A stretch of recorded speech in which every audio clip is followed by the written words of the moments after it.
Сәлем достар, бүгін мен сендермен керемет жұмсақ болып әрі дәмді болып шығатын сочникейдің рецептісімен бөлісетін боламын. Ол үшін ыдысымызға 4 ас қасық қаймағымызды салып аламыз.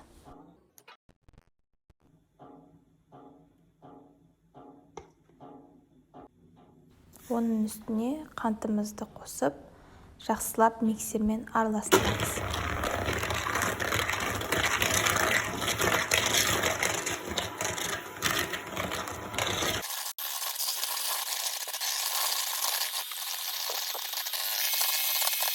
Қантымыз ерігенше жақсылап екеуін араластырамыз. Одан кейін тестімізге шым тұз қосамыз, жақсылап араластырамыз. Одан кейін жұмсақ сары майымызды қосамыз, жақсылап миксерлейміз.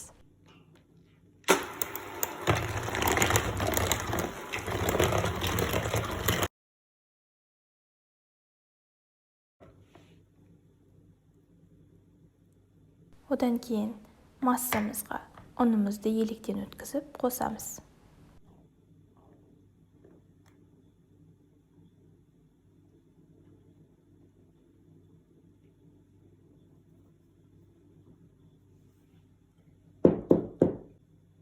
Ұнымыздың үстіне ас содасын қосамыз да ұнымызбен араластырып електен өткіземіз.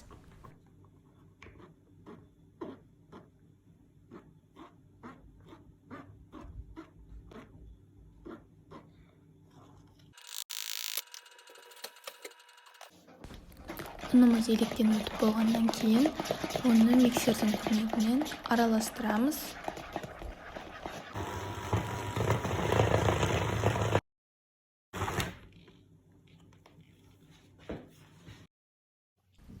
Енді жаңа қалған кішкентай ұнымызды тестамызға қосып, тестіні қолымызбен илейміз.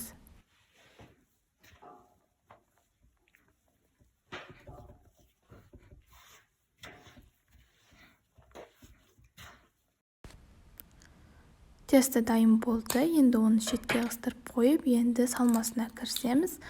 Ол үшін бір жұмыртқаның ақ уызын мен сары уызын араластырып алып, өзімізге жаңағы ақ уызын алып қаламыз. Оны миксердің көмегімен пенка болғанға дейін араластырамыз. Кейін оның үстіне қантымызды қосып, тағы да араластырамыз.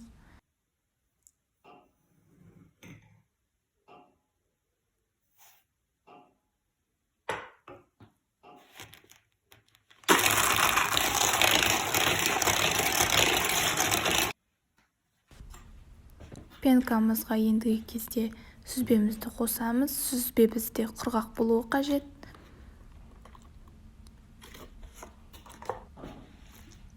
Масса мен сүзбе екеуін біріктіріп, шанышқының көмегімен араластырамыз.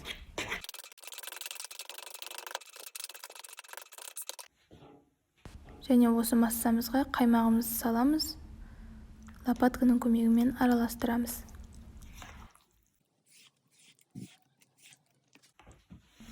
Енді осы салма үстіне ұнымызды қосып, тағы да араластырып жібереміз. Сосын бізде салмасы дайын. Енді сочникейдің тестісін жаюға кірісеміз. Үстелдің үстіне ұн сеуіп аламыз. Сеппесеңіздер де болады. Жайлап тестімізді иілеп, оны теңдей қылдырып 4 бөлікке бөлеміз.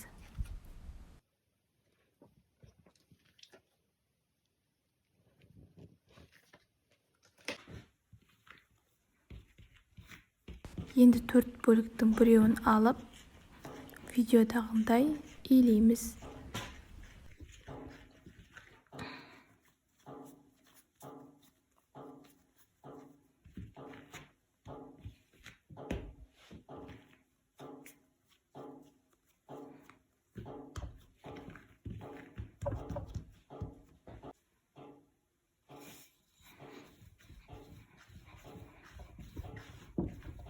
Тестімізді жайып болғаннан кейін кесенің көмегімен дөңгелек пішіндер береміз. Әрине сіздерде арнайы формалар болса, соларды қолдансаңыздар болады.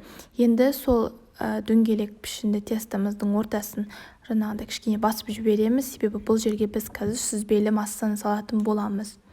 Сүзбені бір шетіне қарай саламыз, себебі екінші шетін біз оның бетін жабуға қолданатын боламыз.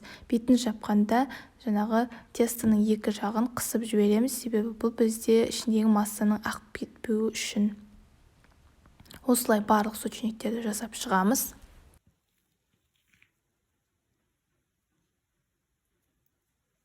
Кейін салма жасаудан қалған жаңағы сары уызымызды сочниктердің бетіне жағуға қолданамыз. Және де бұл сочниктерді 180 градуста қызып тұрған пеште 25-30 минут пісіреміз. Міндетті түрде осы рецептімен жасап көріңіздер. Сіздер де бірінші рет жасағаннан-ақ шығады деген ойдамын, себебі бұл өте оңай рецепт.